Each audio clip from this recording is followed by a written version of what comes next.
Today we have with us a friend of Quiero. He's Gil Friend. He's the founder and chair of Natural Logic, and well, he's many things. A lifelong social entrepreneur, considered one of the founders of the Sustainable Businesses movement, one of the 10 most influential sustainability voices in America by The Guardian, and many more things. Thanks so much for helping us to create a better way today, Gil. Thanks. My pleasure. Very glad to be with you. Well, I wanted to start by having a conversation with you about purpose, because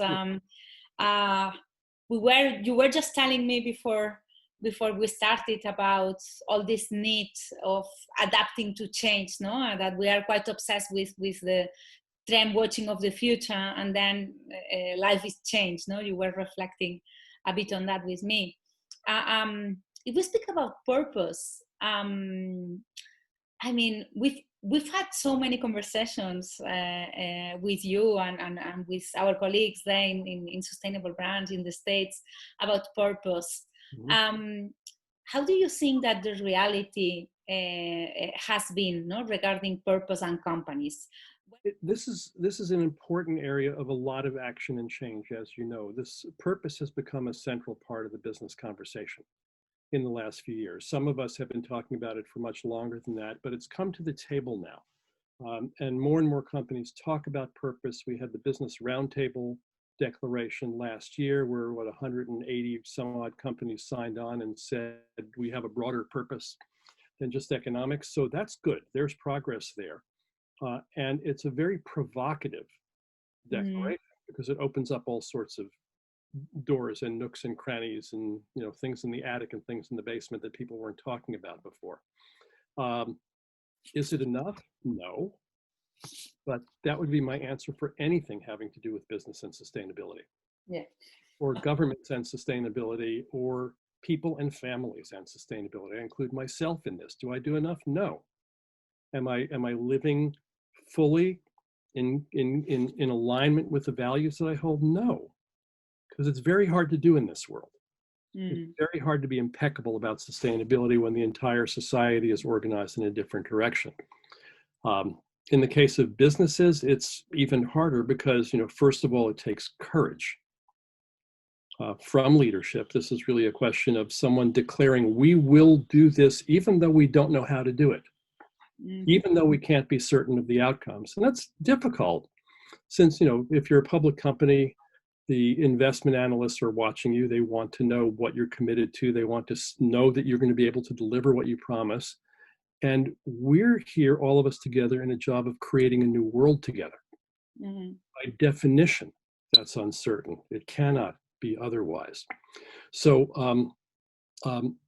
that's one challenge. Another, of course, is that the way the game is designed, the way the financial structures are designed, we all of us live in a system that rewards unsustainable behavior. We don't pay the full costs for our energy, fossil fuels, for example. We don't pay the full costs of our pollution and waste. That's, you know, that's part of the challenge. I mean, again, to the good news, the commitment to purpose is it's not so much new, but it's a reaction to something that happened, almost 50 years ago, when Milton Friedman declared that the only purpose of business is to maximize return to shareholders. And that became the catechism. But the challenge always with sustainable business, you know this very well, is what we call in the United States walking the talk. Yeah. It's one thing to make the declaration. It's another thing to deliver on the commitments.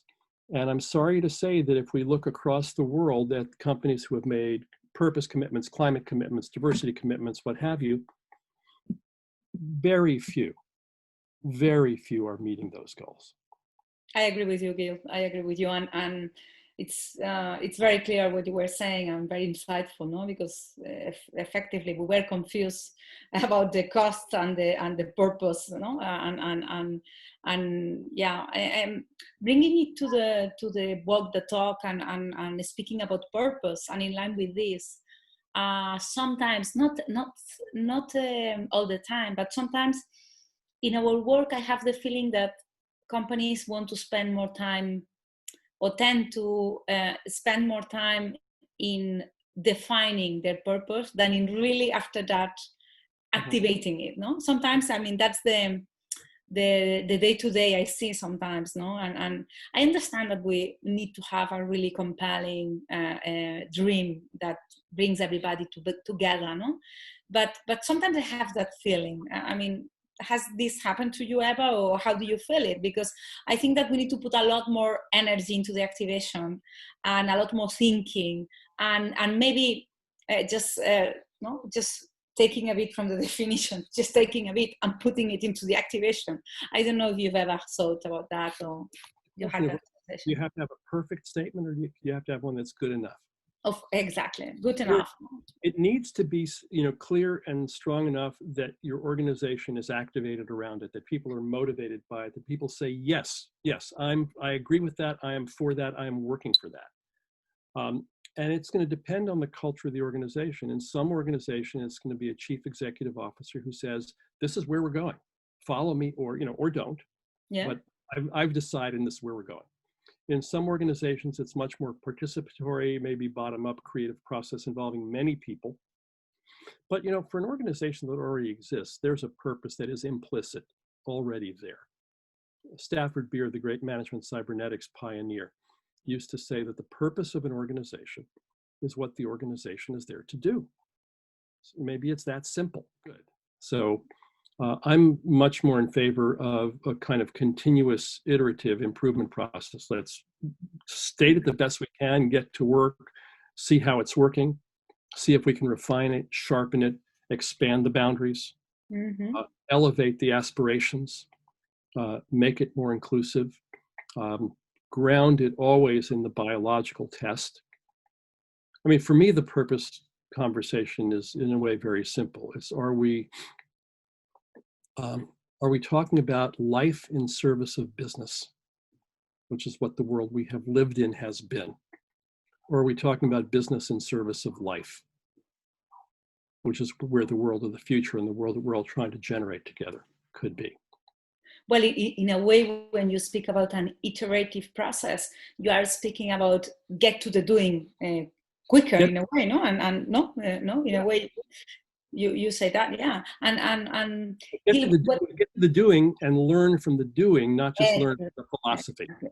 How we can make it better so we link better purpose once it's clearly defined to like all the important decisions that are made in the company. Which do you think are the main secrets of those processes that work well? What is the difference from those who are completely out and coherent in a way, no? I don't think it's so much of a secret, Sandra, but it's a matter of a decision to put that on the table in every meeting, in every conversation, in every decision process. Now, that could be a part of a rule set. It's automatically in the agenda of every meeting. It could be, part of the training and the acculturation process and your onboarding of new employees. Is this something that's talked about? Just talked about substantively, or just like as a side, check the box thing that I need to say?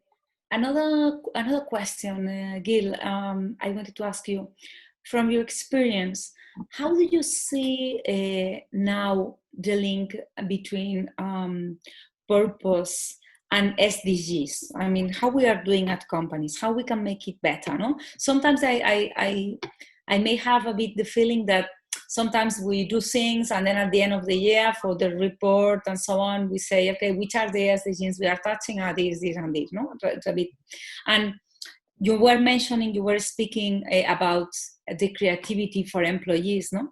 And I remember that once I was discussing with Mark Buckley, the SDG defender of United Nations, and he was telling me, Sandra, I mean, we are doing like some processes about trying to to explode like the creativity of employees around the SDGs, no? So putting the SDGs first, and then just that all the process comes back from that idea of having the SDG first thing, no? I don't know, how do you see this link between purpose, SDGs? Which are the challenges? Which are the barriers? How do you think we are doing? How we can make it better? It's a big topic, but let me say a couple of things, Sandra. The SDGs are a remarkable thing. I don't know when we've seen almost everyone in the world say, we're going to do this. And it was the first time in my life that I saw one of those declarations be not say, we're going to reduce hunger, but to say, we're going to end hunger. That's remarkable. And that is something that affects people in their guts, in their body, and their emotions. And so, on the other hand, there's 17 of them, and it's a lot of stuff, and it's too complex, and not everybody can take them all on, which is why you see companies say, well, we're going to do 1, 2, and 5, and 7, or we're going to do 9 and 3, which is fine. You start with where you start and can focus. But I think the opportunity here is to say, if we are a food and beverage company, for example, and we've signed on to the SDGs, and we say to our employees, in addition to putting cans on the shelf in 102 countries and with this kind of revenue growth and profit and so forth, what if we said, we're going to make sure, we're going to do everything we can in our power to contribute to a world in which there is no hunger and in which everyone has access to clean water. Okay, let's start with that. What then does that mean to our organization? Where are the places that we contribute to those goals already now? Because there probably are some. Where are the places that we may be damaging those goals right now through neglect or lack of awareness? What might we do as who we are and the talent and skills and resources that we have to contribute as an operating profitable business to a world without hunger and a world with access for clean water to everyone?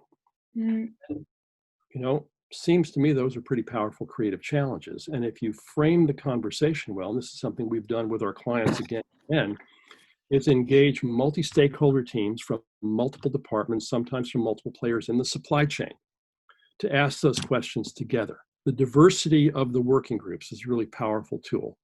And people will be excited and they'll get frustrated and they'll be stumped and they'll want to run away and they'll want to ask us what the answer is, and we'll never tell them because it's for them to develop the answer. But the kind of creativity that comes out of those processes is stunning. And for the bean counters who are concerned about bottom line, I'll say the economic value that comes out of those processes is stunning as well. And actually the SDGs are quite an exponential roadmap, actually, no? They are quite amazing. It's kind of a moonshot, no? I mean, they are big, but sometimes maybe we make them little sometimes, no?